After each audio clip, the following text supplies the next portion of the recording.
ሰላም ተመልካቾቻችን በጄኤምኤም ቴሌቪዥን ተዘጋጅቶ በቤታ ሾው የሚቀርብላችሁ ሳምንታዊ የሆነው የቤተሰብ ፕሮግራማችን ዛሬ ተጀምሯል። እንግዲህ ዛሬ የተጀመረው ፕሮግራም ከሳምንት የቀጠለ ነው፣ አዲስ አይደለም። ከመጋቢ ኑኑ ገዛኸኝ ጋር ያደረግነው የቤተሰብና የጋብቻ አማካሪ ጋር ያደረግነው ቆይታ አላበቃም። ሳምንት በጣም ብዙ ነገር እንደተጠቀማችሁ ተስፋ አደርጋለሁ። ዛሬ ደግሞ ሌላ ሰፊ ነገሮችን ይዘናል። አብራችሁ እንድትቆዩ በአክብሮት ጋበዝኩኝ። እንግዲህ በጣም አመሰግናለሁ በድጋሚ መጋቢ ኑኑ ስለመጣሽ አመሰግናለሁ። በዚህ መጽሐፍሽ እንግዲህ ብዙ ነገር አካተሻል። እስኪ የትዳር እንቅፋቶች የምትያቸውን ነገሮች ብትገልጽልን። ሁሉ ጊዜ መልካም ስጦታ እንቅፋት አያጣም። መልካምነት ያለው ነገር በተለይ ደግሞ እግዚአብሔር ነው ይሄን ነገር ያለው። ሰው ቢል እንኳን መቀበል ሊከብደን ይችላል። ስለዚህ እግዚአብሔር መልካምነትን ለማምጣት ነው ይሄንን ተቋም የጀመረውና ሰው ብቻውን ይሆን ዘንድ መልካም አይደለም ብሎ ስለጀመረ ለዛም ደግሞ ሰይጣን አይተኛም ለዚህ ነገር እና ሁሉ ጊዜ መልካምነቱን እንዲያጣ፣ ስሙን እንዲያጣ፣ ክብሩን እንዲያጣ ያ ተቋም ስቲል ነው ዛሬም ሰይጣን የዘመተው በዚህ ተቋም ላይ ነው ብዙ አቅጣጫና ያ ስላለ ያ ምንድነው እንቅፋቱ መልካምነቱን ይዞ እንዳይቀጥል የሚያደርገው እድሜው እንዳይረዝም ያጥፍጥና ያውብ ያ መልካም ስጦታ ያውም እኮ በመልካም ላይ መልካም ነው የሰጠን እግዚአብሔር ልጆችንም ጭምር እዛ ውስጥ የሰጠንና ከስጦታው ከመልካምነቱ አንዱ በዛው ራሱ ልጅ መምጣቱ ቀጣይ ትውልድ ማስቀጠሉ እግዚአብሔር እና ያ ትልቅ የእግዚአብሔር ልብ ሐሳብ ስለሆነ ሰይጣን ያ ተቋም እንዲቀጥል አይፈልግም በዚህ ምድር ላይ የሁሉ ተቋም ደግሞ መነሻም ተቋም ስለሆነ ሁሉ ተቋም የተነሳው ከዚህ ነው። ቤተክርስቲያን ብትሆን ሀገር ትልቋ ሀገር ምን ወዳት ሀገር እንኳን ቤተሰብ ስላለ ነው። አብርሃም ባይኖር ያዕቆብ አይኖርም፣ ያዕቆብ ባይኖር እስራኤል የምትባል ሀገር አትኖርም። ለዛሬዋ ለእስራኤል ሀገር እንኳን አብርሃም ነበር መሰረቷ። ስለዚህ ጋብቻዎች የሀገር መሰረት ናቸው። ያንን ስለሚያቅ ነው ሰይጣን ያን ተቋም ማፍረስ መልኩን ስብናውን ማንነቱን እየመታ በብዙ መልኩ በስልጣኔ በሚመስል መልኩ የዘመተውና እኛ ደግሞ እንዴት አድርገን ነው ያን ተቋም እናስቀጥለው ስንል እንቅፋቱን ማወቅ አለብን። እንቅፋቱን ምናስወግድ ከሆነ ተቋሙ ከኛ ጋር ይቆይና እኛ ደግሞ ለልጆቻችን እናስተላልፋለን ማለት ነው። ያን ተቋም በአክብረን ይዘነው በክብር እንድናስተላልፍ እግዚአብሔር ደግሞ ይረዳናል። እንቅፋቶችን ካወቀን የመጀመሪያው እንቅፋት ይቅር አለመባባል ነው። ቤተክርስቲያንን እና ትዳር ምድር ላይ እድሜያቸውን ያረዘመና ያቆየ የእግዚአብሔር ምህረት ነው፣ ይቅርታው ነው። ስለዚህ ሰው ይሄንን ይቅርታ ማወቅ አለበት እና ወንድም አንድ ጊዜ ቢበድል ስንት ጊዜ ይቅር እንዳለ እንግዲህ መጽሐፍ ቅዱስ የምታነቡ ታውቃላችሁና 7 ጊዜ ይቅር በል አስቡ እስኪ አባዙ ስናባዛው 490 ይመጣል። ስለዚህ አንድ ጊዜ ለአንድ ጥፋት 490 ጊዜ ይቅር ማለት አለበት። 7 ጊዜ 7 አባሽውና ስለዚህ 490 ጊዜ ባልሽን ይቅር ልትዩ ይገባል በቀን ውስጥ አንድ ጊዜ። እንግዲህ እግዚአብሔርን በየቀኑ እንበድለዋለን። ዛሬ ጠዋት እንኳን የመጣነው ምሕረት ጠይቀነው ነው ምንኖረው በይቅርታ አድርጋለንበት ደግሞ ዓመተ ፍዳ ሳይሆን ዓመተ ምሕረት ውስጥ እየኖርን ምሕረት መንፈክ ምሕረት መከልከል መማር አለመቻል ይሄ በጣም ከባድ ችግር ነው። ጌታ ኢየሱስ በመስቀል ላይ አያውቁምና ይቅር በላቸው እኮ ሲል ያውቃል እኮ እነሱ ማን እንደሆኑ አውቀው እንደሚያደርጉ እኮ ያውቃል፣ ግን ያለው አያውቁምና ዛሬም አንዳንድ ጥፋቶች አሉ አቀንም ላናቀም እንችላለን። እኛ ግን ጌታ ካስተማረን ፈቀቅ ማለት የለብንም። ጌታ እያወቀ አመጻቸውን ክፋታቸውን እያወቀ ሊገፉት እየፈለጉ ሊገሉት እየፈለጉ አያውቁምና ይቅር በላቸው ነው ያለው። ስለዚህ አንዳንዴ ሆን ብለን ልናጠፋ እንችላለን፣ ሳናቅ ልንበድል እንችላለን፣ ዕውቀታችን ሊሆን ይችላል የምናጠፋው። ግን በዛም ሆነ በዚህ ይቅርታ መስጠትና ይቅርታ መቀበል የእግዚአብሔርን መለኮታዊ ባህሪ የምናንጸባርቅበት ስፍራ ስለሆነ ትዳር ትልቁ ነገር ስለዚህ ነው እኮ ፀሐይ ሳትጠልቅ ነው እንደሚለው መጽሐፍ ቅዱስ። አስቡ ፀሐይ ከጠለቀች ይቅርታ ማሰጥ ከሆነ ጉዳዩ ወደ ፍርድ ቤት ነው የሚሄደው፣ ወደ ጎረቤት ነው የሚሄደው፣ ወደ ልጆቻችን ነው የሚሄደው፣ ከዛ ወደ ጓደኞቻችን ወደ ሚንዚዎቻችን እያለ ወደ ፍርድ ቤት ይሄዳል ፀሐይ ከጠለቀ። ስለዚህ ለይቅርታ እንኳን እግዚአብሔር ፀሐይ እንዲጠልቅበት አይፈልግም በምህረቱ ባለጠጋ ስለሆነ። እዚህ እኛም ያ የተማርንበትን ምህረት ምን ገልጸው ትዳር ላይ ነው። ይሄ ሚዲያ የምትከታተሉ ይቅር ማለት ያቃታችሁ እኔ ዛሬ በጌታ ፍቅር ለምናቸዋለሁ ይቅር ተብላችኋል ጌታ ኢየሱስ አያውቁምና ይቅር በላቸው ያለውን ቃል እንድታስቡ እያወቀ እኮ ነው ይቅር ያላቸው ዛሬም እያወቃችሁ ይቅር እንድትባባሉ እለምናችኋለሁ እመክራችኋለሁ በእናንተ ያለው የአባታችሁ መንፈስ ይሄንን ነው የሚመክራችሁና የሚያስተምራችሁ ስለዚህ በይቅርታ ማስቀጠል እንችላለን 40 እና 80 ዓመት ማቆየት እንችላለን ጋብቻዎቻችንን እስከ ሞት ድረስ ልናስቀጥል እንችላለን ይቅርታ ካለ ሌላው አለመቻቻል አለመታገስ የገነባነውን ቤት ብዙ ዓመት የለፋንበት 20 ዓመት 30 ዓመት የገነባነውን ለትንሽ ትግስት ለትንሽ ጥፋት ያን ነገር እናበላሻዋለን ያ እንዳይሆን ፍቅር ይታገሳል ትግስት የፍቅር ውጤት እንጂ ዝም ብሎ መታገስ ይከብዳል በደረቁ መታገስ በጣም ነው የሚከብደው ፍቅር ካለ ግን መታገስ እንዲያውም ያመመን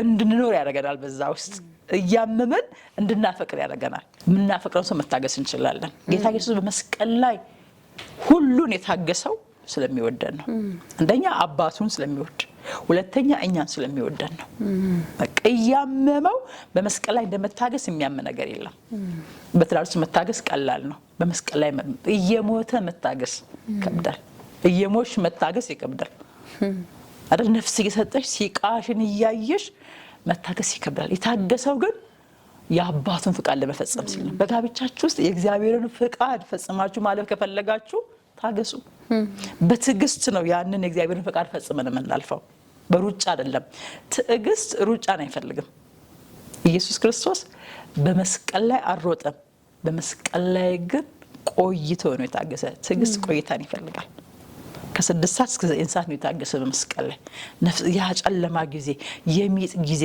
ይሰደባል ግን ይታገሳል ያላግጡበታል ግን ይታገሳል ራስን አድንሉታል ግን ይታገሳል ውረድ ይሉታል ይታገሳል የእግዚአብሔር ልጅ ኮንክ እንዲና እንደዚህ አርግሉታል ግን ይታገሳል ዛሬ ስደብን ታገሱ ነቀፋንም ታገሱ ትዳር ውስጥ ያለውን ትችትን ታገሱ ብዙ የታገስነው ነገር ነው ፍሬው ጣፋጭ የሚሆነው ዛሬ የሁሉ ዓለም ጌታ ኢየሱስን የሚሰብከው በመስቀል ላይ ስለታገሰ ነው የሁሉ ዓለም በሱ አምኖ ይዳነው ምንድነው ዛሬ ጌታችን የምንለው ስለታገሰ ነው መስቀል ላይ ያችን ጊዜ መታገስ አምላክ ለሆነው ሁሉም ማድረግ ለሚችለው ይከብዳል በጋብቻችሁ ውስጥ ሁሉም ማድረግ እየቻላችሁ መክሰስ እየቻላችሁ ፍርድ ቤት መሄድ እየቻላችሁ መበተን እየቻላችሁ ብትታገሱ ፍሬው ያማረ ነው የሚሆነው የእግዚአብሔርን ፍቃድ አስፈጽማችሁ ነው የምታልፉት ልጆቻችሁን ታስቀጥላላችሁ ኢኮኖሚያችሁን ታስቀጥላላችሁ ጤንነታችሁን ታስቀጥላላችሁ ሰላማችሁን ታስቀጥላላችሁ ሶሻል ላይፋችሁን ታስቀጥላላችሁ ስማችሁን ታስቀጥላላችሁ አያችሁ ይሄ ሁሉ ቤኔፊት ነው የምናገኘው ቀላል ነገር አይደለም በሰማይ ደግሞ ስለታገስነው ትዕግስት አክሊል አለን ስለዚህ ሚዲያ የምትከታተሉ በጌታ ፍቅር ለምናችኋለሁ ለትንሽ ነገር ብላችሁ ቾክላችሁ ብዙ ነገር እንዳታጡ በጌታ ፍቅር መክራችኋለሁ አለመታገስ አንዱ እንቅፋት ነው ሶስተኛው ያለመተማመን ብዙ ሰው በጥርጣሬ ነው የሚሞላ ይኖርንበት ህይወት አለ የመጣንበት ፋሚሊ አለ ወደ ጥርጣሬ የሚያመጡ ነገሮች እንኳን ካሉ እነዛን ነገር አቮይድ አድርገን አለባበሳችን አነጋገራችንን ሞባይሎቻችን እንኳን ልናስተካክል ይገባል ብዙ ነገር አለ ሞባይል ውስጥ በዚህ ዘመን እና ብዙ ሰው እንዲጠራጠር የሚያደርግ ብዙ ነገር ስለሚኖር ያ እንዳይሆን ለባለቤታችሁ ስትሉ አለባበሳችሁ ሴቶች ማስተካከል ወንዶችም ደግሞ ለሚስት ስትል ለዛ ተቋም ስትል እንዳትጠራጠር ጥርጣሬ ውስጥ የሚያስገባህን ነገር ማቆም የድሮ ብዙ ነገር ንክኪዎች እንኳን ቢኖሩን ማቆም በቃ አይጠቅም ከዚህ ጋር አዲስ ተቋም ተገንብቷል አዲስ ኑሮ ተጀምሯል የእግዚአብሔር ፕሮግራምን አስፈጽመህ ልታልፍ ነው የመጣኸው ጥርጣሬ የሚያመጣውን ነገር ማቆም ሌላው በገንዘብ ዙሪያ ያለውን ጥርጣሬ ማስወገድ ብዙ ሰው አካሉን ሰጥቶ ራሱን ሰጥቶ አብሮ ለሊቱ ሙሉ አብሮ ያሳለፈ አብሮ አንድ ቤት ውስጥ አንድ ማድ እየተመገበ ለብቻ ደግሞ ሌላ ማድ ሌላ ፋይናንስ ሌላ ድብቅ አካውንት ሌላ ኪስ በዚህኛው ሌላ ኪስ ስለዚህ እነዚህ ነገሮች አያስፈልጉም በቃ እዚህኛ ጋር የተገነባው እግዚአብሔር ኢኮኖሚውንም አንድ አድርጎታል ፋይናንሱንም አንድ አድርጎታል ስለዚህ ወጪ ገቢያችንን መደበቅ መሰዋወር እስኪ ለየትኛው ዞሮ እኮ አንድ ቤት እኮ ነው የምንኖረው አንድ ማድ ነው አንድ አንሶላ ነው አንድ ብርድ ልብስ ነው ያለው አንድ ሳሎን አንድ መኝታ አንድ ክችን ነው ያለንና ለምንድን ነው ይሄን ያክል መደባበቅ የሚያስፈልገው? እና ያቺ ሴት አካሏን ሰጥታ የለ ልጅ ወልዳለህ የለ አንተም ደግሞ እኮ እሷም እንዳትጠራጠር ባህልሽ እኮ ላንቺ በቃ ብዙ ነገርሽ ነው፣ ገበናሽ እኮ ነው፣ ከገንዘብ በላይ እኮ ነው ብዙ ነገር። ስለዚህ አንዳንድ ጊዜ ገንዘብ የማያመጣውን ነገር እየሰጠን ገንዘብ የማያመጣውን ልጅ በገንዘብ የማይመጣ ፍቅር በገንዘብ የማይመጣ ብዙ ነገር አለ ትዳር ውስጥ ስለማይነገር ስጦታ ብዙ ነገር አለ እግዚአብሔር እዛ ውስጥ እና እኛ ግን ገንዘብ ለሚያመጣው ነገር ስንካካድ ስንደባበቅ እና ይሄ በጣም ከባድ ነው እና በዚህ ዙሪያ ብናስተካክል ጥሩ ነውና ፍርድ ቤቶች ምን አንድ ህግ ነበራቸውና ድሮ ማቀው ህግ አንድ ወንድ ወይ ደግሞ በትዳር ውስጥ የሚኖሩ ባልና ሚስቶች ከ500 ብር በላይ ማበደርም መበደርም አይችሉም ሚስት ሳታቅ ሚስት ሳትፈርም እንደዛ ነው። አሁንም ደግሞ ሚስት ሳትፈርም የትኛውም ነገር ማንቀሳቀስ አይቻልም እና መንግስት እንኳን ህጉን ያጠበቀው ይህን እግዚአብሔርን ፕሮግራም ይደግፋል ብዬ አስባለሁና ምድራዊ ህግ እንዲሆን ሰማያዊ ህግ ደግሞ ምን ያክል ከዚህ የባሰ ነውና መተማመን ጥሩ ነው። ኪሳችሁን አትደባበቁ። ሌላው ስላለፈው ግል ህይወታችሁ ሌላ ልጅ ከጋብቻ በፊት ስላለው ልጅ መነጋገር በቃ አስቀድሞ አይ እሷ ትተወኛለች ብዬ አልነገርኳትም የሚሉ ሰዎች አሉ። እኔ በቃ አታፈቅረኝም ብዬ አታገባኝም ብዬ አልነገርኳትም። ያን ልጅ ያ ታሪክ አይቀርም። አንድ ቀን መሰማቱ አይቀርም። አንድ ቀን መነገሩ አይቀርም። አንድ ቀን መደረሱ አይቀርም እና እስከምንድን ነው የምንደብቀው? ይቻላል? ይሄ አይቻልም። ስለዚህ በእግዚአብሔር ፊት ደግሞ ሁሉ ነገር ተገለጠ ነው። ስለዚህ በእግዚአብሔር ፊት ለተገለጠ ነገር ብዙ ከበር ባናበዛበት ብዙ ለመሸፈን ባንጥር ጥሩ ነውና አንድ ጓደኛዬ እንደ ጋብቻ ተበላሽቶባታልና አስቀድማ ከሌላ ሰው ልጅ ነበራትና ተማሪ በነበርነ ጊዜ ወለደች። ከዛም በኋላ ደግሞ ጋብቻ መጣች። ከዛ ደግሞ ያ ሰው ደግሞ ያን ነገር አወቀ። መጨረሻ ላይ ተጣሉ። በዛ ኬስ ተጣሉ። ፋሚሊ ጉዳዩ እውነት እንደሆነ አገር አወቀ። በዛ ኬስ ስቲል ነው በጋብቻ አይደለችም እና በጣም አዝናለሁ። አንዳንድ ጊዜ ወደ ጋብቻ ለመመጣ ሰው ከወደደን ካልቀረ ሁሉን ነገር እንንገረው በግልጽ ይሄ እንዴ ነው ይሄ እንዴ ነው ብለን ብንነጋገር በጣም ጥሩ ጋብቻችን እንቅፋት እንዳይሆን ያደርጋልና የደበበቆሽን ህይወት ማቆም። ሌላው የንግግር ጥበብ ማወቅ። የለዘበሽ መልስ ቁጣን ታበርዳለች ይላል መጽሐፍ ቅዱስና እውነትን በፍቅር ለመናገር መለማመድ ይሄ ልምምድ ይፈልጋል። በአንድ ሌሊት አይመጣምና አንዳንዴ በስልካችን እንኳን የት ነህ ምናምን ስንል ያ ሰው በቃ ይሽቆጠቆጣል፣ ይፈራል። እውነትን እንኳን ለመናገር ይዋሻል። እዚህ ጋር ደርሻለሁ ያልደረሰበትን ቦታ ምክንያቱም የምንናገርበት ግን በፍቅር ቢሆን ይደረስክ እዚህ ጋር ደርሻለሁ ይለናል። ግን ይደረስክ ካል ቁጣ ይመስላል ንግግር ቁጣን ይቀሰቅሳል እና ወርዶቻችን የተቀመሙ ቢሆን በጸጋ የተቀመመ ቋንቋ ቢሆን በጨው የተቀመመ ቢሆን በፍቅር የተቀመመ ቢሆን ሁሉ ጊዜ ጋብቻዎቻችንን እናሰነብታለን። ግን እውነቱ እኛ ጋር ያለ ያንን ቋንቋ የምንጠቀምበት አገላለጻችን ግን ከባድ ከሆነ ማስጠንቀቂያ ይመስላል ያንዳንዱና ልንጠነቀቅ ግድ ነው። ቁጣን ያጭራል፣ ሰውን ያሳቅቃል። አሁን ደግሞ የሰለጠነ ዘመን ውስጥ ነው የምንኖረው። ብዙ ነገር አለና ብንጠነቀቅ ንግግሮቻችንን በጸጋ ብናጣፍጥ ጥሩ። ደግሞ የት ልናገር ቦታን ብንመርጥ መቼ ልናገር ያንንም ብንመርጥ እና ሪላክስ እያደረግን ተዝናናን ጋብዤው አስቴር እኮ ንጉሱን ጋብዛው ነው አይደል ስለ ሀማይ ነገረችው። ጥሩ ራት አዘጋጅተን በቃ ከባድ ነገር የሆነ ቃል ይሰበር ይችላል። ይሄ ነገር በጣም ልዩ መገለጥ ነው። ለምን ብዙ ጊዜ ወንዶች ናቸው የሚጋብዙት አይደል? አሁን ደግሞ ተራችንን ሴቶች እንጋብዝና ጥሩ ራት ቤት ውስጥም ውጪም ጋብዘን ያ መናገር የፈለግነው ነገር ብንናገር ያን ራት እየበላ ዝም አይለንም፣ ያዳምጠናል። እንደዛ ነው እንዲያሰብሽው እንደዚህ ነው እንዲያሰብሽው ብሎ እኔ እኮ እንዲያልመስለኝም ብሎ ሐሳብ ማስቀየር እንችላለን፣ ማሳመን እንችላለን። ስለዚህ አስቴር ጋበዘች፣ ሀማንም ጋበዘች፣ ንጉሱንም ጋበዘች። እዛው ጋር ነው ፍርዱን ያስገለበጠችው። ስለዚህ ከአስቴር እንማር ሴቶች። ጥበበኛ ናት ሴት ደግሞ ከምንም በላይ ከወንድ በላይና ጥበብን በጣም ጥበብ ቤቷን ትሰራለችና ቤት ደግሞ በጥበብ ነውና የሚሰራ አንዱ ጥበብ የንግግር ጥበብ እጅግ አስፈላጊ ስለሆነ በዚህ መክራቸዋለሁ። ሌላው ማመሳሰል ወይ ደግሞ ማነጻጸር ከፋሚሊያችን ጋር ሊሆን ይችላል። ከተጋባን ወደ ጋብቻ ከመጣን በቃ የእናቱን ዶሮ ወጥ የሚወድ ወንድ ይመጣና እናቴ ድሮጥ እንዲህ አይደለም እናቴ እንደዚህ አይደለም የምታደርገው ቢላት ሞራሏ ይነካል። እናቴ እኮ ሽሮዋ እንዲህ ነው የሚጣፍጠው እንዲያታዘጋጅም ስል ያቺ ሴት እየጠላችው ነው የምትመጣ።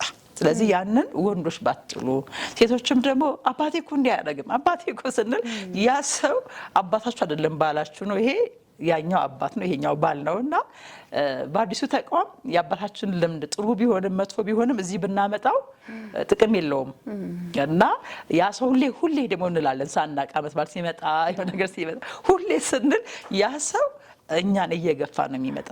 እኔን አልተቀበለችም፣ ወንድነቴን፣ ባልነቴን፣ አባትነቴን አልተቀበለችም እንደ ይላልና ያንን ነገር ባታደርጉ ብዬ አስባለሁና ማነጻጸር በጣም አደጋለው። ፕላስ ደግሞ በህይወታችሁ ልምምድ ትናንት የመጣችሁበት መንገድ እንግዲህ ውጣ ውረድ የበዛበት ስለሆነ በተለያየ ጓደኛ ይዘን ጓደኛ ትተን መተን እዚህ ጋር ደግሞ ሌላ ትዳር ከመሰረትን የዛን ሰው ትዝታ ይዘን እንመጣለን። ያ ትዝታ ደግሞ ይሄኛውን ትዳር ይጎዳል እና ያም በጣም መጥፎ ስለሆነ ያንን መጸለይ ማስወገድ ፋይሉ ኦልሬዲ ዴድ ሆኗል። ዴድ ማድረግ ነው ሐሳቡንም ጭምር ያንን እንድታደርጉ መክራለሁኝ። ሌላው በልጅነቶቻችን በቃ ቁመቱ ረጅም ጸጉሯ ረጅም ቀጠን ያለች እንዲህ ብለን የምናስበው ስዕሎች አሉን አይደል? እኔም ነበረኝ ሁሉ ሰው አለው ምኞት ቢሆንልን ብለን የሳልነው ስዕል ኢሉዥን በቃ ይሄ ሪል አይደለም። እንደው ያ ሰው እኮ ምድር ላይ የለም ላይኖር ይችላል አለ ብዬ አልገምትም። እስኪ አስቢ ይኖራል በፋብሪካ ተሰርቶ ቢመጣ በፋብሪካ ቢሆን እውነት ነው እንዳው ኤአይ ቢሆን ጥሩ ነው እና እኛ የምናስበው እንደዚህ ነው። እግዚአብሔር ደግሞ ያስበልን እንደዛ አይደለም። እግዚአብሔር ደግሞ የሰጠን ወይ ቁመቱ አጭር ይሆናል። እግዚአብሔር ደግሞ የሰጠን በቃ እግዚአብሔር አዋቂ ስለሆነ እንደወደደ እንደፈለገ አድርጎ ሰጥቶናል። ጥሩ ያለውን ሰጥቶናል። ስለዚህ እኛ ደግሞ የምንኖረው እግዚአብሔርን ፈቃድና እግዚአብሔርን ፕሮግራም ነው። ያን ከተቀበልን በኋላ ግን በጸጸት ያኛውን እያመጣን የምናስብ ከሆነ ያንን ስዕል እያመጣን ያን ሰው የምናወዳድር ከሆነ ያን ሰው እናጣዋለን። ያችን ሴት ታጣታለህ ወይ ደግሞ ያንን ባል ታጭዋለች። ስለዚህ አታነጻጽሪ። እግዚአብሔር የሰጣችሁን አሜን ብላችሁ ተቀበሉ፣ እሱን ተንከባከቡ ብዬ መከራቸዋለሁ። ሌላው ያለማሳተፍ ውሳኔዎች ላይ ብቻ መወሰን በጣም ከባድ ነው እሱ ነገር። ስለዚህ አብራችሁ የምትወስኑት ነገር ሪስኩንም አብራችሁ የምትወጡት በረከቱንም አብራችሁ ነው የምትበሉት። ስለዚህ እያንዳንዷን ነገር በተለይ አዲስ ዓመት ስለሆነ ቁጭ ብላችሁ አብራችሁ ተማክራችሁ ፕላን አድርጉ፣ ተማክራችሁ ወስኑ እንጂ አንድ ሰው ብቻውን የሚወስንበት አይደለም። ተቋሙ የጋራ ስለሆነ ያንን እላለሁ። ሌላው እንግዲህ ምንድነው ችግሩ? ራስ ወዳድነት የሚባል ነገር አለ። ሰው ራሱን ይወዳል። ባል አንድ ከሆነ በኋላ ራሱን መንከባከብ የሚወድ ባል አለ። ሴትም ራሷን ብቻ መንከባከብ ያ ሰው አካሏ እንደሆነ አታስብም እና በዛ ውስጥ ምናል አንዱ ቶሎ ያረጃል፣ አንዱ ቶሎ ይደክማል፣ አንዱ ቶሎ ይጎዳል፣ አንዱ ይጎሳቆላል። ይህ ጥሩ አይደለም። አብረን ነው ማማር ያለብን፣ አብረን ነው ያንዳንዱን ነገር ማድረግ ያለብን እና ስንታመምም አብረን ነው ኬር መደራረግ ያለብን። አንዱን ኬር ያደረግን በቃ ራሱ ጉዳይ ይሄን ጠጣ ይሄን ብላ ብለን ሳይሆን ኬር በማድረግ ልክ ራሳችንን ኬር እንደምናደርግ ሲያመን ባላችንንም ኬር ማድረግ አለብን። ልክ እኩል ማድረግ ነገሮችን በቃ ያ ሰው አካል ነው ይላል ደግሞ መጽሐፍ ቅዱስ ነው እንደዛ የሚለውና የገዛ ስጋውን የሚጠላ ማን ብሏል ጳውሎስና ያንን ማሰብ ጥሩ ይመስለኛል እንጂ አንዱ የበላይ አንዱ በታች የሆነ አንዱ ራሱን መንከባከብ አንዱ ደግሞ ራሱን የሚጥልበት አይደለም። ልብሳችሁን በጋራ መግዛት አንዱ ላይ ከገዛ አንዱ ደግሞ የሚቀጥለው ሶስቱ ላይ አስቦ በቃ እንደዚህ ነገር መደራረግ ጥሩ ነው እንጂ መተሳሰብ ያስፈልጋል በትዳር ውስጥ። ራስ ወዳድነት በጣም ከባድ ነው። በፋሚሊ ደረጃ ደግሞ ወይ እሷ የራሷን ዘመድ ብቻ መውደድ፣ የራሷን ዘመድ ብቻ መርዳት፣ እሱ ደግሞ የራሱን ብቻ እሱም አደጋ አለው። ስለዚህ ብዙ የኢትዮጵያ ጋብቻ ችግሩ እዚህ ጋር ነው። ስለዚህ እዚህ ጋር ቆም ብለን እንደ ዳነ ሰው እንደ ክርስቲያን ቤተሰብ እኔ ልምድ አለኝ በዚህ ዙሪያ ላይ እና ምን አደርጋለሁኝ ለባለቤቴ ፋሚሊ በአመት በዓል ሲደርስ መደውለው ብር ምልከው ቀደም ብዬ መጠይቀው እኔ ነኝ። ባለቤቴ ደግሞ የኔ ቤተሰቦች ይጠይቃል፣ ይረዳል። የዛኔ የኔ ቤተሰቦች ባለቤቴን ልጃቸው ነው የሚያዩት። ጣልቃ አይገቡም፣ ይቀበሉታል፣ ይወዱታል፣ እንደው ልጃችን ይሉታል። በጣም ነው የሚያከብሩት በእውነት። በዚህ አጋጣሚ ባለቤቴን ጌታ ይባርከው። ይሄ ምክሬን ሰምቶ ነበር የሚያደርገው። እኔ ደግሞ ለሱ ቤተሰቦች እደውላለሁ። አመት በዓል መጣ ጊዜ ብር ምልከው እኔ ነኝ፣ ማናገራቸው እኔ ነኝ። እነሱ ደግሞ ጂቱ ነው ስሜ፣ እንደውም እነሱ ያወጡልኝ ስም ጂቱ ብሎ ነው የሚጠሩኝ። በጣም ይወዱኛል።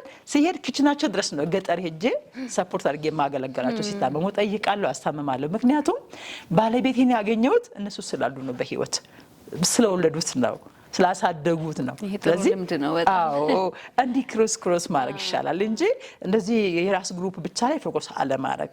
እዚህ እኮ ተቀላቅለዋል፣ ደም ተቀላቅሏል፣ ስጋ ተቀላቅሏል፣ ፋሚሊ ተቀላቅሏል። ኢትዮጵያ ጋር ብቻ ደግሞ እንደ ውጭው አይደለም፣ ብዙ ነገራችን ነው የሚጋባው እና ይሄንን በጣም በአደራ መልክ ነው። ይሄ የምራትና የአማች ጥላቻ ኢትዮጵያ ውስጥ ያለ ነቀፋ፣ ይሄ ጥሩ ያልሆነ ነገር በቃ የወንድ ቤተሰብ ምናምን አይወዱኝም፣ ይሄ ጥሩ አይደለም። በቃ ቆም ብለን ልናስብ። የወንድ ፋሚሊ እኮ ማለት ለሴቷ ቤተሰብ ናቸው እኮ በቃ እናት አባት ናቸው። አዎ የእሷም ደግሞ ለሱ እንደዛ ናቸው። ስለዚህ እነሱ ባይኖሩ እሷን አያገኝምና በእንደዚህ አይነት ተከባብረን ተረዳድተን እውነትን በፍቅር አድርገን እዛ ጋር አንዳችን ለአንዳችን ተገን መሆን ነው እንጂ ያለብን በራስ ወዳድነት ምክንያት የራስን አስበልጠን አንዱን ዝቅ እያደረግን በቃ አንዱን ከፍ እያደረግን እያቆላምጥን እያል መቀጠል የለብንም። ይሄንን በጣም እንደ ክርስቲያን እንደዳነ ሰው መልካም አይምሮ አለን እኛ ክርስቲያኖች እንደዚህ ብታስቡ። ሌላው ቸልተኝነት፣ ችላ መባባል። ተጋባን ከዛ በኋላ ወደ ፋይናንሱ መጣለን፣ ገንዘብ ማግኘቱ ላይ የሆነ ስራ ላይ የሆነ ነገር ላይ ማትኮር፣ አገልግሎት ላይ አገልጋዮች አገልግሎት ላይ ብቻ ስታተኩሩ ትዳራችሁ ይጎዳል፣ ልጆቻችሁ ይጎዳሉ። እኔ አገልጋይም ስለሆንኩኝ ይሄንን ችግር አውቃለሁኝና እግዚአብሔርን በጣም ስለምንወድ እግዚአብሔር ለሰጠን ጥሪ ስንጥር እዚህ ጋር ያለው ነገር እናበላሻለን። የአገልግሎታችን መነሻ ራሱ ቤተሰብ ነው። አንዱ ጳውሎስ ቤተሰቡን በአግባቡ የሚመራ ብሎ መስፈርት አስቀምጧል አይደለ? ለድቁና እንኳን አስቀምጧል። ጭምት የሆነ አይደለም ይለው የማይጠጣ ብዙ ነገር አስቀምጧል። ስለዚህ አገልግሎት አንዱ የመጀመሪያው ቤተሰብን ነው ማገልገል። መለኪያችን ፍሬያችን ራሱ የሚታየው አገልግሎት ፋሚሊዎቻችንን እንዴት ነው የምንይዛቸው? የብዙ አገልጋይ ልጆች በጣም ነው የሚያሳዝኑኝ በብዙ ነገር እና ምንድነው ከኢየሱስ አገልጋዩ በየገጠሩ ሲያገለግል በየክፍለ ሀገሩ ሲያገለግል ቸርች ላይ እሁድ የለም፣ ቤተሰቡን አያይም፣ በቃ እዛ ጋር ሲባክን ይውላል። ሲመጣ ግን የሱ ነገር ፈርሷል፣ ትዳሩ ፈርሷል፣ ልጆቹ ፈርሰዋል፣ ህይወታቸው ልክ አይደለም። ኮምፕሌን እናደርጋለን እግዚአብሔር ላይ። ያ እንዳይሆን ከወዲሁ እግዚአብሔር የሰጣችሁን ፋሚሊ በቅድሚያ በመጀመሪያ አገልግሉ። አገልግሎት የተረፈረፈ ህይወት ነው ይላል እንጂ መጽሐፍ ቅዱስ ህይወት ነው አይልም እኮ አገልግሎትን። ቤተሰብ ግን ከጌታ በታች ህይወት ነው። አገልግሎት ደግሞ ከቤተሰብ ቀጥሎ ነው የተረፈረፈ ህይወት ስለሆነ ለመጀመሪያው አደራ ያልበቃን ለሁለተኛው አደራ መብቃት አንችልም። መብቃት ጳውሎስ እኮ ልጅ የለውም ትዳር የለውም፣ ግን ስለ ትዳር የሚያሳስበው ስለዚህ የሚያሳስበው የሚጽፈው ድንቅ ነው አይደለ? የትኛው መጽሐፍ ኤፌሶንም ሲጨርስ ትዳር ጋር ይመጣል፣ ሮሜንም ሲዘጋ ትዳር ጋር ልጅ ጋር ይመጣል። ምክንያቱም ይሄ የጳውሎስ አገልግሎት የሚያርፈው ቤተሰብ ላይ ስለሆነ የመጀመሪያ ተቀባዩ ፋሚሊ ስለሆነ ነው። እና ያንን ማትኮር ያስፈልጋልና ትዳራችሁ ላይ አትኩሩ። የመጀመሪያ ቅድሚያ ስጡ፣ ለትዳራችሁ ትኩረትን አድርጉ። ሌላው ገንዘብ ላይ እያተኮርን ትዳራችንን የምናጣ ሰዎች ደግሞ አለን። ገቢ ላይ እያተኮርን ትዳራችንን ልጆቻችንን ደግሞ የሚያጡ ሰዎች አሉ። የቤተሰብ ጣልቃ ገብነት በጣም ትልቅ አደጋ አለውና ቤተሰብ ልጅ ከዳረ በኋላ ያን ትዳር መልሶ መምራት ይፈልጋል። ወይ በጣም የሚወዷትን ልጅ ከዳሩ ወይ ደግሞ በጣም የሚወዱትን ልጅ ከዳሩ በኋላ ትዳሩን መጥቶ መምራት ይፈልጋሉ። ቤተሰብ ጣልቃ ይገባሉ። ቤተሰብ አደራ አላቸዋለሁ። ያንን ተቋም ባለቤት አለው። ያ ተቋም ደግሞ በአንድ ራስ እንጂ በሁለት ራስ ስለማይመራ ጣልቃ አትግቡ። መጸለይ ትችላላችሁ፣ ከውጭ ሆናችሁ ድጋፍ መስጠት በገንዘብ መርዳት ትችላላችሁ። ግን የበላይ ሆናችሁ ዛታው ውስጥ ገብታችሁ እንዲያታርጊ ቤታትስጩ እነዚህ አታርጊ ያላችሁ ማይሆን ምክር አትምከሩ። ይሄ ጥበብ ሰማያዊ ጥበብ አለን። በቃኛ ሰማያዊ ጥበብ አላችሁ እነዚህ ቤተሰቦች። በዛ እሱም እግዚአብሔርን መፍራት ነው። እሱም ደግሞ ይቅር ባይነት ነው እንጂ ይሄ ምድራዊ ጥበብ መስሎ ግን የሚጎዳ ጥበብ አለ። ወላጅ ሳያቅ ያን ነገር ይመክራል። ሚስትንም ወይም ደግሞ ባልን ይመክራል። ያ ነገር አደጋ ስላለው እግዚአብሔር ያጣምረውን እንግዲህ ሰው አይለየው ስለሚል መጽሐፍ ቅዱስ ቤተሰብ ጣልቃ ገብታችሁ እንዳትለዩ፣ በእግዚአብሔር ላይ ነገር እንዳታዝኑ፣ እግዚአብሔርም ደግሞ እንዳይቀጣችሁ በዚህ ዙሪያ እንድታስተውሉ እመክራችኋለሁ። ከዳራችሁ በኋላ ጸልዩላቸው፣ ውደዷቸው፣ እርዷቸው በሚያስፈልገውን ነገር። ግን ጣልቃ አለመግባትን ይሄ የሌላ የጓደኛ ጣልቃ ገብነት ከወላጅ ደግሞ ቀጥሎ የሚንዚ ጣልቃ ገብነት እሱ እኮ እንደዚህ ያለሽ እሱ እኮ እንደዚህ ነው በቃ ልክ አይደለችም እኮ አለኝ አየዋት አለኝ ብዙ በቃ የማይሆኑ ነገሮች አሉ እዛ አካባቢ። ስለዚህ ያንን እውነት እስክናቅ ድረስ ጣልቃ ባትገቡ እና ያንን መምከር እፈልጋለሁኝ። ሌላው አብሮ መጸለይ አብሮ መጸለይ ትልቅ እድል ነው። ተቋሙን እግዚአብሔር የጀመረው በመንፈሳዊው ዓለም ላይ ነው። ከዛ ነው አንድ ይሆናል ብሎ ወደ ስጋ ደግሞ ያመጣው አይደለ በምድር። ልክ እንደዚሁ እኛም ስንንበረከክ ባልና ሚስት አብረን ስንጸልይ ትዳራችንን ሰጪው ጋር እናገናኘዋለን። ሰጪው እንዲባርከው፣ ሰጪው እንዲቀድሰው፣ ሰጪው ድምጹን እንዲያሰማ እንዲመራን እንጸልያለን። አንዳንዴ ጸሎት እናቆምና ከሌላ ሰው ጋር መጸለይ ወይ ኮንፈረንስ ላይ ወይ የሆነ ቦታ። ግን ከባሎቻችሁ ጋር ጸልዩ። ሚስቶች ጸሎት እንደምትወዱ አውቃለሁ። ግን ከባሎቻችሁ ጋር ሁሌ ባይመቻችሁ በሳምንት አንድ ቀን ቅዳሜ፣ በወር አንድ ቀን በጾም በጸሎት በእግዚአብሔር ፊት ስትሆኑ እግዚአብሔር ትዳራችሁን፣ ልጆቻችሁን፣ ትውልዳችሁን ይባርካል። አመራር ደግሞ ይሰጠናል በዛ ውስጥ። ሌላው የመህጎች ብዬ ጽፌዋለሁ መጽሐፌ ላይ ያለ መከባበር፣ ያለ መታዘዝ፣ ያለ መደማመጥ፣ ያለ መተማመን፣ መናናቅ፣ መሰዳደብ፣ መደባደብ ብዬዋለሁ እዚህ ላይና አንዳንዴ ወደዚህ ይመጣልና ካለ መከባበር ነው ነገር የሚጀምረው። ወንዶችን እግዚአብሔር የፈጠረው በራሱ አምሳል ነው። ሰው ሁሉ ክብር ነው በእግዚአብሔር ፊት እና ወንዶች ያኛው የእግዚአብሔር መለኮታዊ ባህሪ በውስጣቸው ስላለ ወይ ደግሞ በዛ መልክ ስለተፈጠሩ ሁሉ ጊዜ ክብርን የመፈለግ ነገር አላቸው ከሴቶች በላይ። ሴቶች ደግሞ ይሄን አቃችሁ ክብር ለሚፈልገው ክብር ሰጥተን ማለፍ ምን ችግር አለው? አንደኛ የገዛ ስጋዎቻችን ናቸው። ሁለተኛ ባሎቻችን ናቸው። ሶስተኛ መገኛችን ነው ወንድ ልጅ ሲጀመር። ሴት ከወንድ ተገኝታለች ይላል መጽሐፍ ቅዱስ። ሰው ደግሞ መገኛውን ሲያከብር ራሱ እግዚአብሔርን እንደማክበር ነው። ምክንያቱም መገኛ ስለሆነ ማለት ነው። እንግሊዘኛው ሄድ ይለዋል፣ አማርኛውም ራስ ይለዋል፣ የግሪኩ ግን ኩፋሌ ይለዋል። ኩፋሌ ሚንስ መገኛ ምንጭ ማለት ነው። ስለዚህ የተገኘንባቸው ናቸው። ከዛ ደግሞ ባሎቻችን ናቸው። ስለዚህ ሁለት ክብር አለ ማለት ነው በወንድ ልጅ ላይ። ስለዚህ አሁን ይሄ ራስነት አለ፣ መገኛነት አለ፣ ባልነት አለ። ስለዚህ ያንን እውነት በመረዳትና በማወቅ ክብር ሰተን አክብረናቸው፣ ባይብልም አክብሯቸው ነው የሚለው አይደለ? ስለዚህ ያንን በማድረግ በመከባበር የምናደርገው ነገር ወደ መልካም ነገር ይመጣል።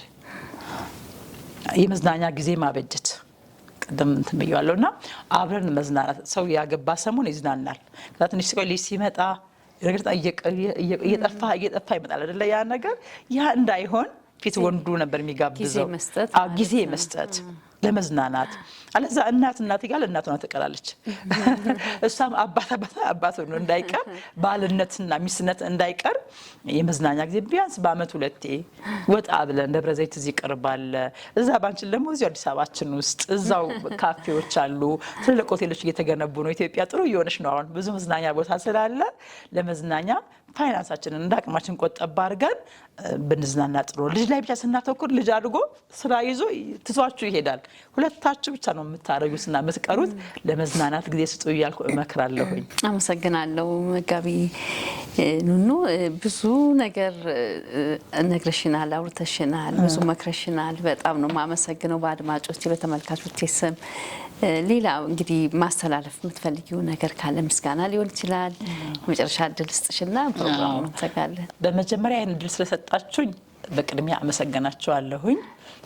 በመቀጠል ይህን መጽሐፍ ገዝታችሁ እንድታነቡ በጌታ ፍቅር እመክራችኋለሁኝ። ጋብቻ ቀላል ነገር አይደለም።